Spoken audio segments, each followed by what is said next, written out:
भगवान शिव बताते हैं असली दुख क्या होता है। आज मैं आप सभी को भगवान शंकर की बड़ी ही अद्भुत कहानी सुनाने जा रही हूँ। एक बार भगवान शिव पृथ्वी पर भ्रमण करने के लिए गए तो उन्होंने एक युवक को देखा। वह युवक ईश्वर को देश देता जा रहा था। वह अपने जीवन से निराश था, दुखी था। यह सब देखकर भगवान शिव एक महात्मा का रूप धारण करके उस युवक को असली दुख के बारे में ज्ञान देते हैं। तो चलिए इस कहानी के माध्यम से समझते हैं कि असली दुख क्या होता है। अगर आप सभी भाई बंधु, माताओं, बहनें यह कहानी सुन रही हैं तो पूरा सुनिएगा। इस कथा को आधा अधूरा छोड़कर जाने की गलती मत करिएगा, क्योंकि इस कथा को सुनने वाले का सभी मनोकामनाओं की पूर्ति होती है। इस कथा को पूरा सुने। आप शिव भक्त हैं तो भोलेनाथ का अनादर ना करें। कमेंट में ओम नमः शिवाय या हर हर महादेव अवश्य लिखिएगा। सुख और दुख एक ही सिक्के के दो पहलू हैं। सुख और दुख हमारे जीवन में लगातार आते ही रहते हैं और हमें लगता है कि हमारे जीवन में हजारों दुख हैं, हजारों समस्याएं हैं। लेकिन अगर आप वास्तविक तौर पर देखें और अगर आप इस बात को अच्छी तरह से समझें तो आप यह समझ पाएंगे कि हमारे जीवन में केवल एक ही दुख होता है। और वह कौन सा दुख है और उस दुख का निवारण क्या है, उस दुख का समाधान क्या है, हम यही जानने की कोशिश करेंगे। जय श्री कृष्ण, राधे राधे। प्रिय श्रोताओं, एक समय की बात है। एक गांव में एक व्यक्ति रहता था। उसका नाम था हीरा। वह बड़ा आलसी था और वह अपने जीवन से बहुत निराश था। कारण यह था कि उसने अब तक अपने जीवन में कुछ भी हासिल नहीं किया था। वह कुछ भी नहीं करता था। उसके घर वाले भी इस बात से बहुत परेशान थे। वह चाहते थे कि वह बाहर जाकर कुछ अच्छा काम करे, कोई अच्छी नौकरी करे, लेकिन वह एक नहीं सुनता था। उसके घर वाले दूसरों का उदाहरण देकर भी थक गए। उसे ताने मारते थे, उसे तरह तरह की बातें करते थे, लेकिन उसे कोई फर्क नहीं पड़ता था। जबकि उसके सारे मित्र कामयाब हो चुके थे। कोई अच्छा व्यापार कर रहा था तो कोई अच्छी नौकरी कर रहा था, जिस कारण जब भी वह लोग मिलते तो वे लोग अपने बढ़ चढ़ कर बड़ाई किया करते थे। लेकिन हीरा कुछ नहीं करता था, जिस कारण जब भी कोई उससे पूछता कि तुम क्या कर रहे हो तो वह कुछ भी नहीं बताता। और क्या बताता, करता तो था नहीं। इसलिए वह हमेशा सबसे केवल एक ही बात कहता था कि मैं कोशिश कर रहा हूँ, लेकिन उसकी कोशिशों का कोई भी फल किसी को नज़र नहीं आ रहा था। देखते ही देखते अब ऐसा समय आ चुका था कि सभी से मुंह छुपाता रहता था, ताकि उससे कोई यह ना पूछ ले कि तुम क्या कर रहे हो। इसलिए वह कभी किसी के सामने भी नहीं आता था। धीरे धीरे उसका मन दुखी होने लगा। हीरा अब बहुत निराश रहने लगा था, मानो वह इस धरती पर बोझ है।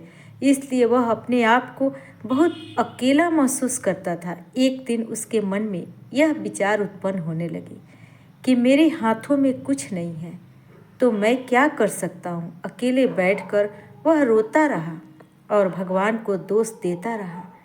एक दिन छुपता छुपाता हुआ घर से निकलकर कहीं जा रहा था। तभी उसने रास्ते में देखा कि एक महात्मा लोगों को प्रवचन दे रहे हैं और प्रवचन में वह दुख की बातें कह रहे हैं। हीरा अपना मुंह छुपाकर वहीं पर खड़ा हो गया ताकि उसे कोई देख ना ले और चुपचाप उन महात्मा जी की बातें सुन रहा था। महात्मा जी सभी को प्रवचन में कह रहे थे कि दुख हमारा सबसे बड़ा साथी है।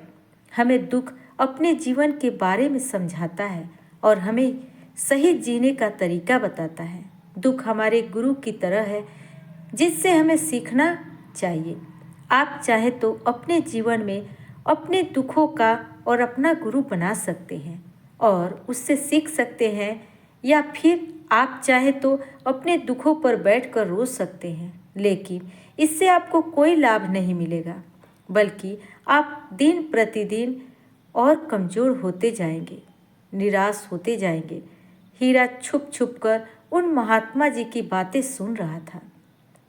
जैसे ही उपदेश खत्म हुआ, हीरा उन महात्मा जी के पास पहुंचा और कहने लगा, हे महात्मा जी, अभी आप कुछ देर पहले दुख को गुरु बता रहे थे। आप कह रहे थे कि दुखों से हमें सीखना चाहिए, हमें उन्हें अपना गुरु बनाना चाहिए, लेकिन मैं भी तो अपने दुखों से परेशान हूँ, अपने जीवन से परेशान हूँ।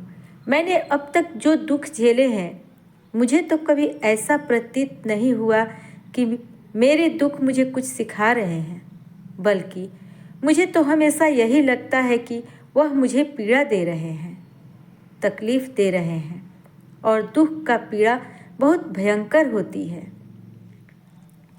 ऐसा लगता है जैसे अब इसके पास हमारा जीवन समाप्त हो जाएगा, इसके बाद हमें कुछ नहीं मिलने वाला, और यहाँ तक कि हमें मृत्यु भी उसके सामने कम लगने लगती है।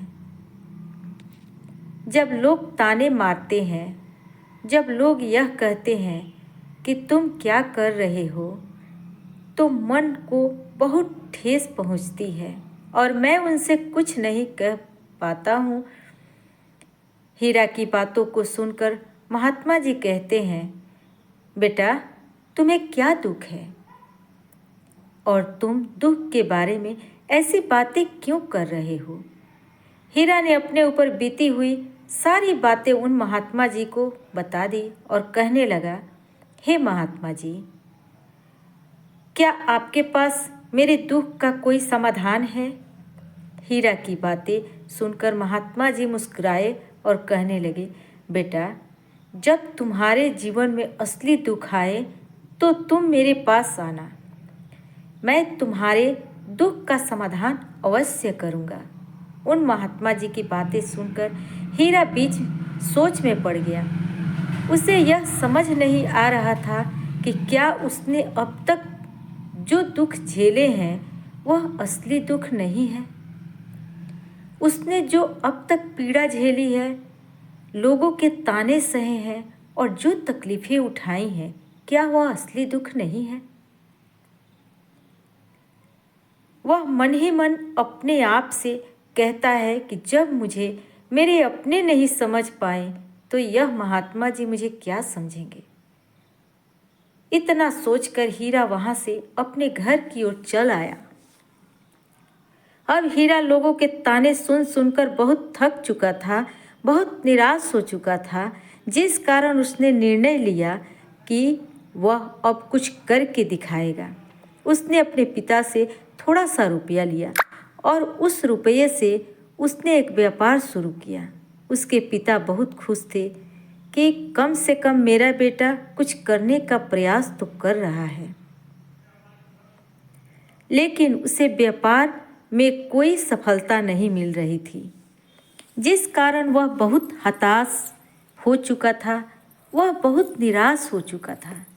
हीरा को यह समझ नहीं आ रहा था कि वह क्या करे, किस तरह से अपने व्यापार को आगे बढ़ाए। तभी उसके पिता ने उससे कहा, बेटा, कोई बात नहीं, इसी तरह से प्रयास करते रहो, आज नहीं तो कल सफलता अवश्य मिलेगी। हीरा ने अपने पिता की बात मानी और अपने व्यापार में और भी कड़ी मेहनत करने लगा। धीरे धीरे उसे सफलता मिलने लगी और फिर उसने रफ्तार पकड़ ली। देखते ही देखते केवल 2 साल के अंदर वह एक बहुत बड़ा व्यापारी बन गया। अब उसके पास धन दौलत की कोई कमी नहीं थी। जो लोग हीरा को पहले नापसंद किया करते थे, वही लोग अब उसे पसंद करते, उसकी चिंता करते थे, उसके कार्यों की सराहना करते थे। उसके माता पिता भी अब अपने बेटे से बहुत खुश थे और उसकी सफलता से अत्यंत प्रसन्न भी थे। धीरे धीरे हीरा के मित्रों की संख्या लगातार बढ़ती जा रही थी।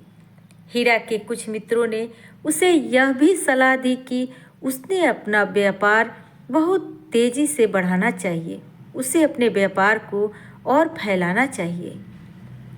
जब तुम आज केवल इस नगर के सबसे व्यापारी हो, तब तुम इतना खुश हो, तुम्हारे साथ बहुत सारे लोग हैं।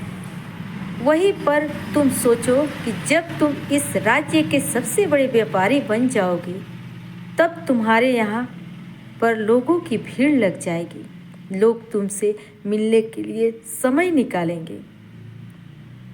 यहाँ तक कि इस राज्य का राजा भी तुमसे मिलना चाहेगा, तुम्हारी तारीफ करेगा और यदि कभी ऐसी ज़रूरत आ पड़ी तो वह तुमसे धन भी उधार लेने के लिए अवश्य आएगा। हीरा को अपने दोस्तों की यह बात बहुत पसंद आई।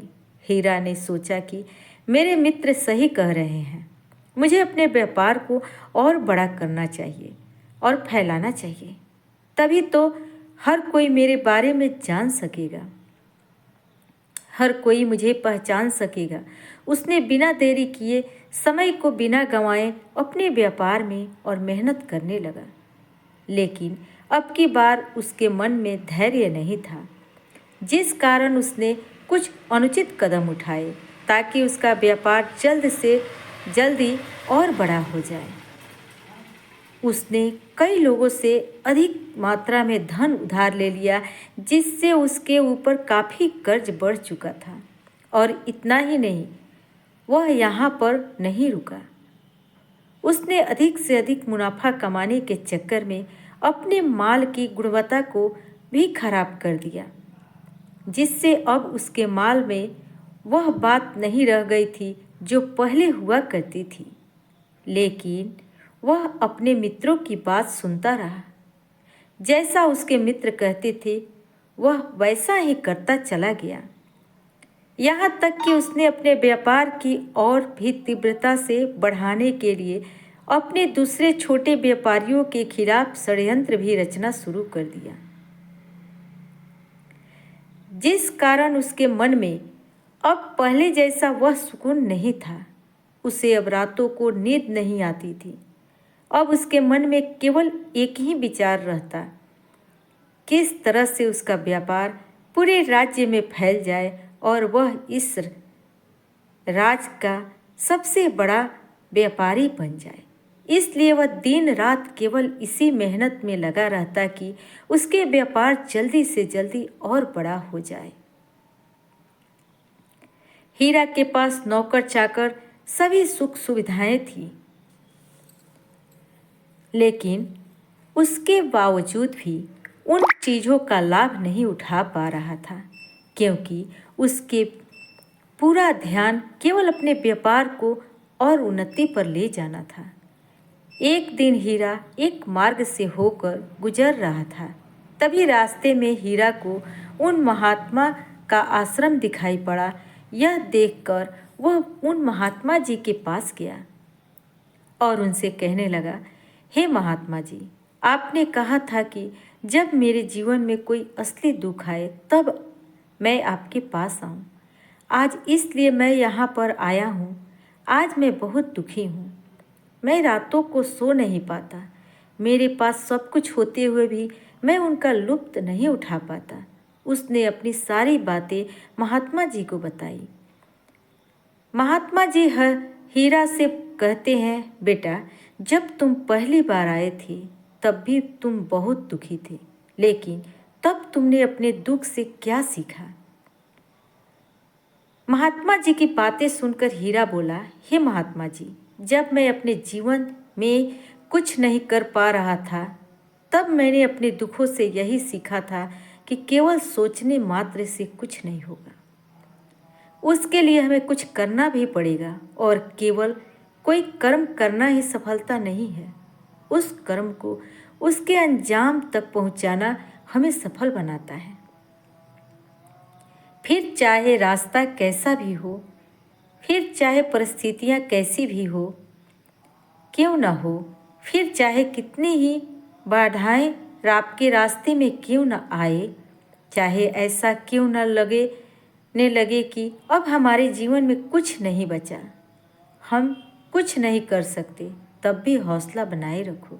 उम्मीद नहीं छोड़नी चाहिए और अपने कर्म पर डटे रहना चाहिए, यह सोचकर कि जब तक मैं अपने कार्य को सफल नहीं कर लेता, जब तक मैं अपने लक्ष्य तक नहीं पहुंच जाता, तब तक मैं इस कार्य को करता रहूँगा। इस कार्य में अवश्य ही सफल होकर रहूँगा, क्योंकि लोग केवल सफल लोगों को महत्व देते हैं और उनके कर्मों को नहीं। हीरा की यह सारी बातें सुनकर वह महात्मा जी कहने लगे, बेटा, जब तुम्हारे जीवन में असली दुख आए तब तुम मेरे पास आना, मैं तुम्हारी समस्या का समाधान अवश्य करूँगा। इतना कहकर महात्मा जी वहाँ से चले गए। हीरा फिर से उनकी यह बातें सुनकर आश्चर्यचकित रह गया। उसे अभी यह समझ नहीं आ रहा था कि उसने जो तकलीफ़ें अभी तक झेली है, क्या यह असली दुख नहीं है।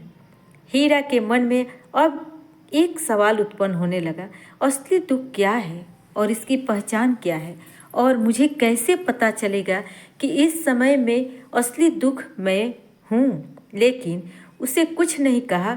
तभी वह महात्मा हीरा के पास एक बड़ा सा घड़ा लेकर पहुँच जाते हैं।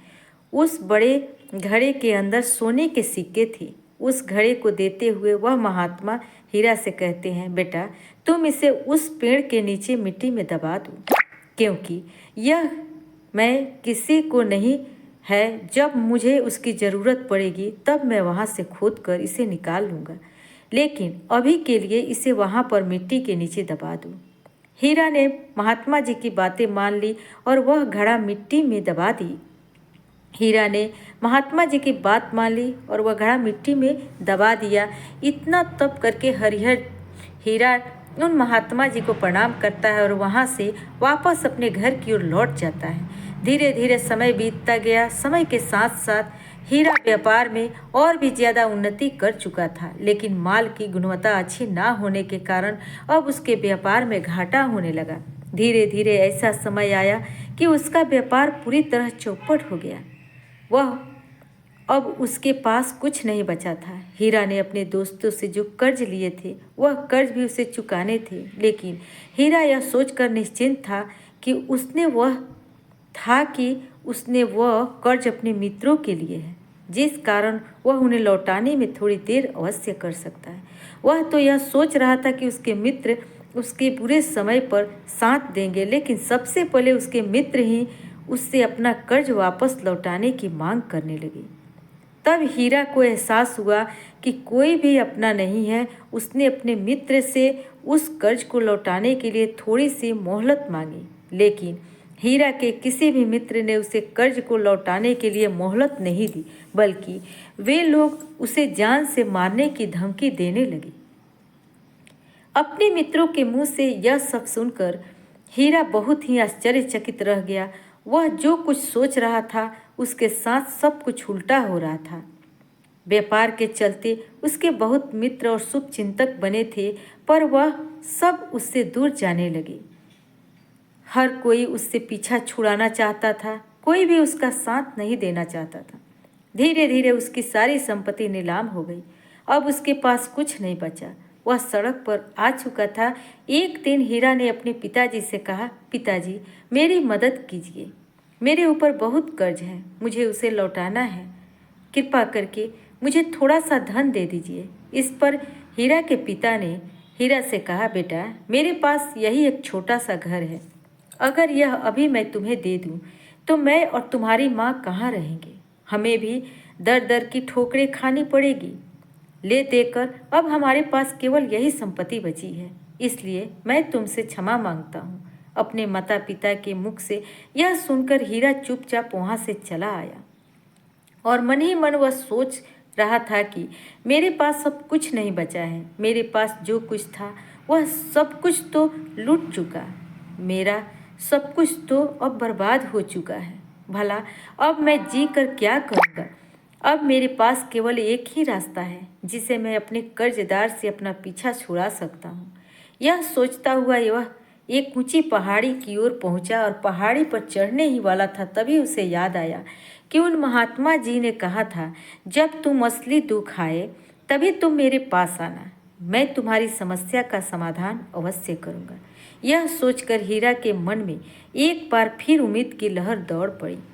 हीरा दौड़ता हुआ उन महात्मा जी के पास पहुंचा और हीरा ने उन्हें प्रणाम करके अपने ऊपर बीती हुई हर एक बात उन्हें बता दी और कहने लगा, हे महात्मा जी, आपने कहा था कि जब मेरे ऊपर असली दुख आए तब आप उसका समाधान अवश्य करेंगे। तभी वह महात्मा जी हीरा की इस बात को सुनकर मुस्कुराने लगे और कहते हैं, बेटा, कहाँ है असली दुख? जब तुम्हारे जीवन में असली दुख आएगा तो मैं उसका समाधान अवश्य करूँगा। उन महात्मा जी के मुख से यह सुनकर हीरा के सब्र का बाँध टूट गया और हीरा ने उन महात्मा जी से कहा, क्या मैंने आज तक जो भी दुख झेला है, जो भी तकलीफ झेली है, क्या यह दुख नहीं है? क्या इसे दुख नहीं कहते? तभी वह महात्मा जी हीरा से कहते हैं, बेटा, पहले तुम मुझे यह बताओ कि तुमने अपने दुख से क्या सीखा है। इसका जवाब देते हुए हीरा उन महात्मा जी से कहता है, हे महात्मा, मैंने तो यही सीखा कि जो लोग तुम्हारी तरक्की में तुम्हारा पीछा करते हैं वो लोग अवश्य ही तुम्हें धोखा देंगे, क्योंकि ऐसे लोग बुरे समय पर तुम्हारा साथ नहीं देने वाले, बल्कि तुम्हारा फायदा उठाने का ही वह प्रयास करेंगे। इसलिए ऐसे लोगों पर भरोसा ना करें, बल्कि जो लोग तुम्हारी असफलता के समय पर, तुम्हारे बुरे समय पर तुम्हारे साथ खड़े हैं, वही तुम्हारे असली मित्र हैं और वही तुम्हारे साथ रहते हैं। और ऐसे लोग तुम्हें बहुत कम मिलते हैं। जिन्हें भी ऐसे लोग मिलते हैं उन्हें हमेशा उनकी कद्र करनी चाहिए। जब तुम कोई कार्य कर रहे हो तो उसे पूरी ईमानदारी से करो, धैर्य रखो, लालच ना करो, क्योंकि ऐसा करने से तुम्हारे साथ ही बुरा होगा और तुम हमेशा नुकसान में रहोगे। हीरा की यह सारी बातें सुनकर महात्मा जी उसे उस घड़े के पास ले गए जहाँ उस घड़े को उन्होंने मिट्टी में दबाया था। उन्होंने गड्ढा खोदा और वह घड़ा हीरा को हाथ में थमा दिए। महात्मा जी ने हीरा से कहा, ये लो, अभी इससे तुम अपना काम चलाओ और जब तुम्हारे जीवन में असली दुख आए तब तुम मेरे पास आना, मैं उसका समाधान अवश्य करूँगा। हीरा महात्मा जी की बात सुनकर बड़ी अचरज में पड़ गया। उसे यह समझ नहीं आ रहा था कि आखिर यह असली दुख है क्या। लेकिन उसने अपने हाथों में पकड़े उस घड़े को देखा जिसके अंदर सोने के सिक्के थे। यह देखकर उसके मन ही मन यह लगा कि चलो, अब तो थोड़ी सी राहत अवश्य हो जाएगी। मैं अपने मित्रों का वह कर्ज लौटा सकूंगा और एक नया व्यापार भी फिर से आरंभ कर सकूंगा। यही सोचते हुए हीरा ने उन साधु महात्मा को प्रणाम किया, उसका धन्यवाद किया और वहाँ से चल पड़ा। हीरा ने उन सोने के सिक्के से सभी का कर्ज लौटा दिया और अपने लिए एक बार फिर से नया व्यापार शुरू किया। व्यापार छोटा था, लेकिन अब की बार हीरा बहुत खुश था। उसने अपने व्यापार पर काम और देखते ही देखते एक बार फिर से वह एक बड़ा व्यापारी बन गया। लेकिन अब की बार वह बहुत खुश था, क्योंकि इस बार उसने कोई लालच नहीं किया था, ना ही किसी के लिए षड्यंत्र रचा था, बल्कि उसने पूरी ईमानदारी और मेहनत के साथ अपने व्यापार पर काम किया। लेकिन जैसे जैसे आप धनी होते जाते हैं, जैसे जैसे आप अमीर बनते जाते हैं, आपके मन में एक डर और उत्पन्न होने लगता है, और वह डर है अपनी दौलत को ना खो दो, जिस कारण आप लोग दान पुण्य करना शुरू कर देते हैं, लोगों की मदद करते हैं ताकि आपके जीवन में कभी कोई दुख ना आए। लेकिन यह जीवन सुख और दुख का संगम है, जिस कारण हर किसी को सुख और दुख से होकर गुजरना ही पड़ता है। इसी वजह से एक बार फिर से हीरा के जीवन में एक और दुख का आगमन हुआ। अब की बार उसके माता पिता दोनों की मृत्यु हो गई। हीरा अपने माता पिता से बहुत प्रेम करता था, इसलिए उसके मन में बहुत गहरा आघात पहुंचा। जब आखिरी बार वह उन्हें देख रहा था तो उसके मन में हजारों सवाल उत्पन्न होने लगे। उसने सोचा कि जिस संपत्ति के लिए वह हमेशा लड़ते झगड़ते रहते थे। आज उसकी देखभाल के लिए कोई नहीं था। उसके माता पिता ने जो भी मेहनत की, जो भी अपने जीवन में इकट्ठा किया, सब यहीं रह गया। लेकिन अब सब कुछ खत्म हो चुका था। हीरा का मन अब बहुत बेचैन हो रहा था। उसके मन में हजारों सवाल उत्पन्न हो रहे थे और वह अपने आप को बहुत अकेला महसूस कर रहा था। उसे बहुत खाली समय महसूस हो रहा था। उसे इधर उधर देखा, लेकिन उसे कुछ समझ नहीं आया। तभी उसे उन महात्मा जी की याद आई। वह तुरंत ही भागा भागा उन महात्मा जी के पास पहुंचा। उसे देखते ही देखते उन महात्मा जी ने हीरा से पूछा, क्या बात है बेटा, कोई फिर से दुख आ पड़ा है क्या? तभी हीरा ने कहा, नहीं गुरुदेव, अब तो सब ठीक है, लेकिन आज मेरे माता पिता की मृत्यु हो गई और मैं बहुत अकेला महसूस कर रहा हूँ। मैं बहुत दुखी हूँ महसूस कर रहा हूँ। महात्मा जी हीरा से कहते हैं, बेटा, इसमें दुखी होने वाली क्या बात है? यह तो जीवन है। यहाँ पर कोई भी रहने नहीं आया और ना ही कोई रहेगा। हम सब एक ना एक दिन मृत्यु को प्राप्त हो ही जाएंगे और मृत्यु कब आएगी यह किसी को नहीं पता। हो सकता है कि तुम्हारी मृत्यु कल हो ही जाए। मैं तो अभी जवान हूँ और मुझे तो अभी अपनी पूरी उम्र जीना है। मैं तो कुछ करना चाहता हूँ और आप कह रहे हैं कि मैं कभी भी मृत्यु को प्राप्त हो सकता हूँ। मृत्यु कभी किसी की उम्र देखकर नहीं आती और ना ही किसी को बता कर आती है। सारी बात सुनकर हीरा और भी ज़्यादा बेचैन हो गया और वह चुपचाप वहाँ से चला गया। उसके मन का वह खालीपन अभी वैसे ही था। हीरा अपने आप को बहुत अकेला महसूस कर रहा था। उसके बाद से उसका मन अपने व्यापार में भी नहीं लग रहा था। जब भी वह कोई कार्य करने जाता तो उसके मन में बहुत सारे प्रश्न उठने लगते कि वह क्या कर रहा है, क्यों कर रहा है और उसने इस कार्य को क्यों किया। उसके मन में अब एक और प्रश्न उत्पन्न होने लगा था कि क्या हम यहाँ पर केवल इसलिए आते हैं कि इस जीवन को भोगें और एक दिन मृत्यु को प्राप्त हो जाए? जीवन का असली मतलब क्या है? उसने कई विद्वानों से पूछा, अपनी तरफ से जो मुमकिन हो सकता था खोजबीन की, लेकिन उसे कोई संतोषपूर्ण जवाब नहीं मिल पा रहा। और जब उसे कोई जवाब नहीं मिला तो उसका दुख और भी बढ़ गया, जिस कारण उसके मन की बेचैनी और बढ़ चुकी थी और उसे यह समझ नहीं आ रहा था कि वह क्या करे, कहाँ जाए, किससे पूछे। तभी उसे फिर से उन महात्मा जी की याद आई। हीरा फिर से उन महात्मा जी के पास पहुंचा और उसने अपने मन की सारी बातें उन महात्मा जी को बताई।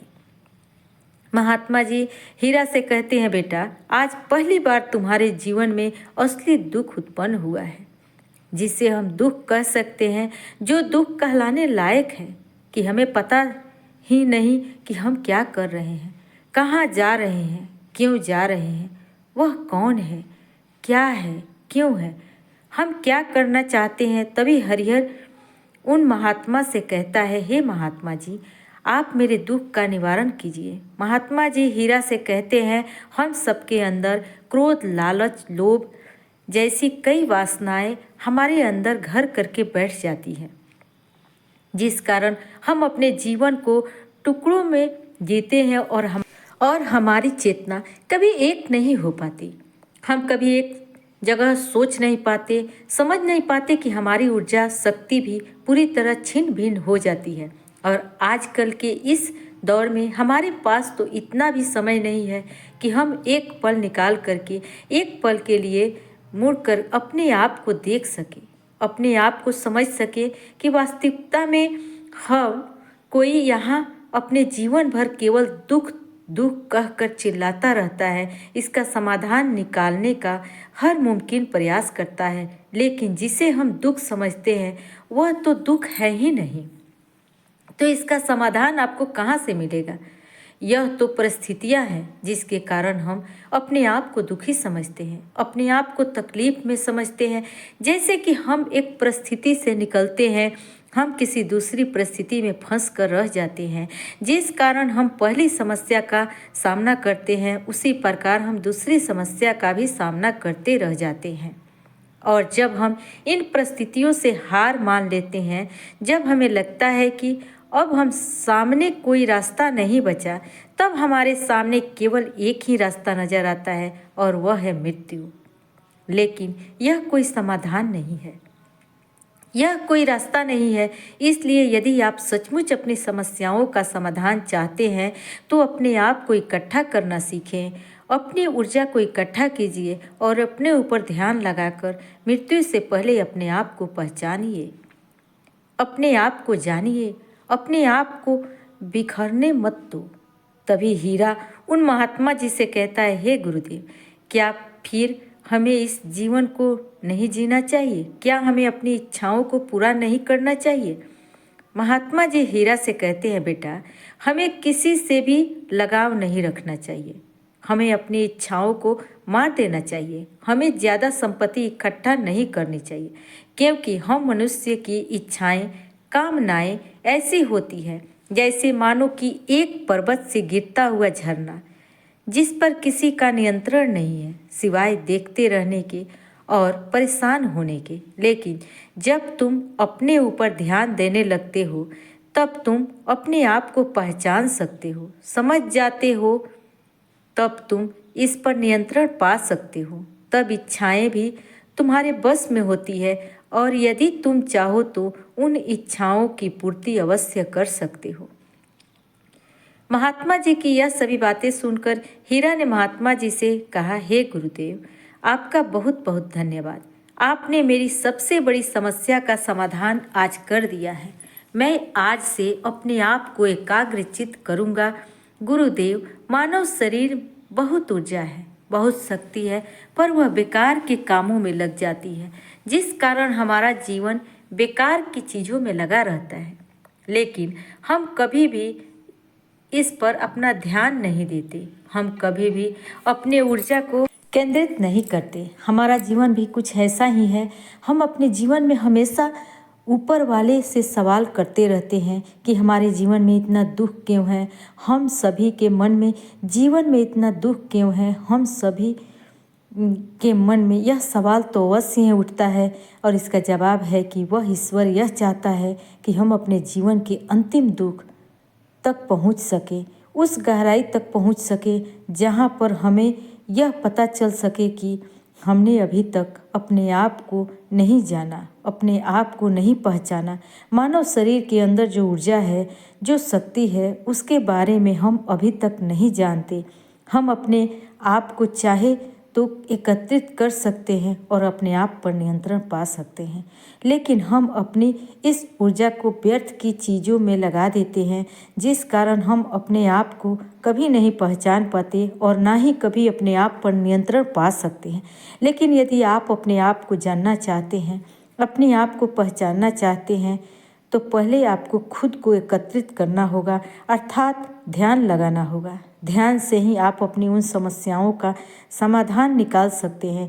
तभी आप अपने आप को पहचान सकते हैं, जान सकते हैं और अपने जीवन के हर दुखों का समाधान भी कर सकते हैं। तो प्रिय श्रोताओं, इस वीडियो के माध्यम से असली दुख क्या है इस बारे में आप तक यह बातें पहुंचाने की छोटी सी कोशिश की है।